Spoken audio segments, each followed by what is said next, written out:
ગુજરાતના ધંધુકામાં અગાઉ પણ કિશન ભરવાડની જાહેરમાં હત્યા મુસ્લિમો વિધર્મી દ્વારા કરવામાં આવેલ। આજે એટલે 18 તારીખે ધર્મેશ ભરવાડ જે હિન્દુ કાર્યકર્તા હિન્દુ સમાજના ભરવાડ સમાજના લોકોની જાહેરમાં હત્યા કરવામાં આવેલ। ગુજરાતનું ધંધુકા દિવસે ને દિવસે બિહાર બનતું જાય છે।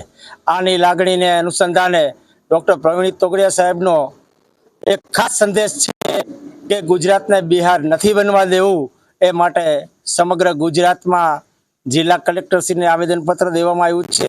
જિલ્લા કલેક્ટર દ્વારા રાજ્યના ગૃહમંત્રી અને કેન્દ્રના ગૃહમંત્રીને આ લાગણી પહોંચાડી અને જલ્દીમાં જલ્દી આ હત્યારાઓને ફાંસીની સજા ફાસ્ટ ટ્રેક કોર્ટમાં કેસ ચલાવીને ફાંસીની સજા આપે એવી હિન્દુ સમાજની માંગણી છે, રાષ્ટ્રીય બજરંગ દળની માંગણી છે, આંતરરાષ્ટ્રીય હિન્દુ પરિષદની માંગણી છે।